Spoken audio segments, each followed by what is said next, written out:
So now that you've mastered the front claws, we're now going to look at how to get the dogs to scratch their back claws. The golden rule with this one is that if you suspect any injury, or the dog isn't capable of being able to achieve this, or there's any niggles or sprains or anything that you suspect is an injury, do not practice this exercise.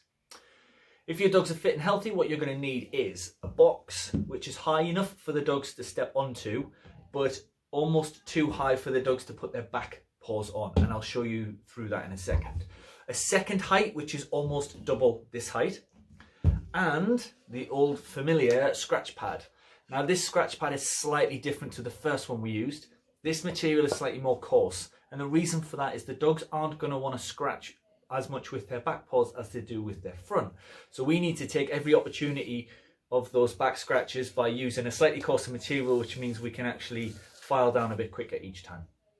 So first thing we're going to do, we've got the box, and I've put a little towel and taped a towel onto the top just so that when he puts his paws on, it should be a little bit more sturdy. First thing you're going to do is, again, a couple of freebies. So he gets a couple of pieces of food on the box. And what we're aiming for is that he starts to bring his paws up and our hand just comes up slightly. So all we're starting to do is drip feed little pieces of food for those two front paws being on the box, and that is it. What we want him to realise is that standing on the box is the preferred behaviour. And then we'll reset, we'll throw one piece of food on the floor, and then we'll start again. Now if he didn't want to come up on that occasion, I could have just repeated the same steps. Food down on the box, bring his attention in, go from there.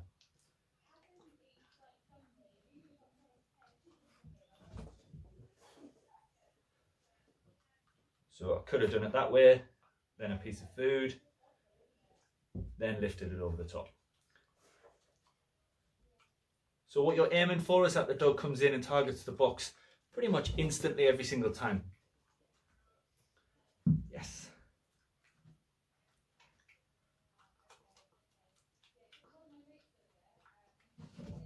So now what you're looking for is that the dog uses this almost like a step up, and you're going to try and place the food on the top of the chair so that the dog's two front paws are touching this box or this box, but the back two paws are still on the floor at this stage.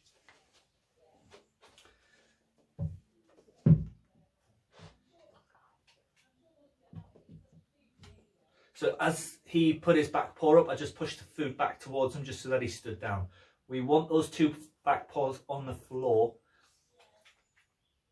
and the front two paws on the box.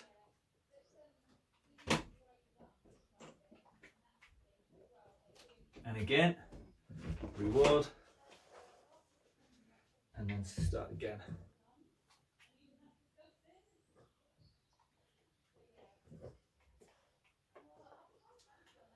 Oh, I'm spilling treats everywhere and he's not realising. That's good. Now I'm just going to start to try and move him around a little bit. I'm going to bring him forward and I want to start to see those back legs moving. So from this point, what you're going to do is move the food side to side, just so that those back legs start to move.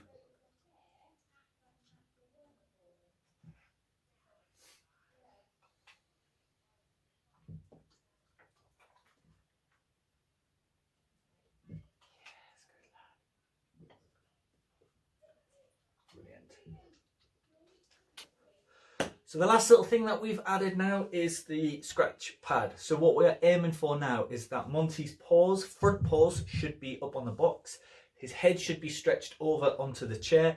And what we're then aiming for, oh good boy. And then what we're then aiming for is that his back legs start to scratch the scratch pad. Now don't panic too much if you only get a light scratch. That's the whole reason why we've used a slightly coarser piece of sandpaper at this point. So here goes.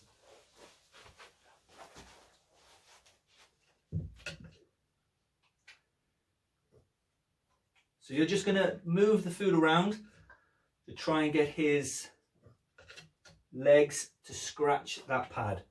And again, it might only be a light scratch, but anything's good at this stage. And what I'm going to start to do now is move the food side to side to try and get the opposite leg to move, opposite back leg. Yeah, nice work. Yes, well done.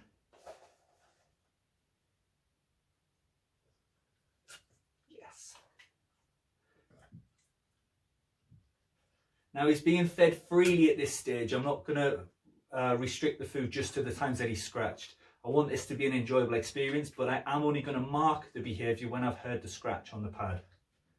Yes. So he's trying to step up on the box, which means my food is too far back. Yes.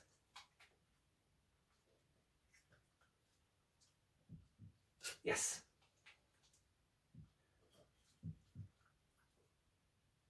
Yes. Yes.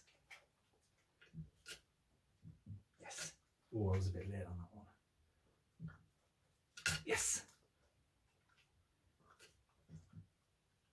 Yes.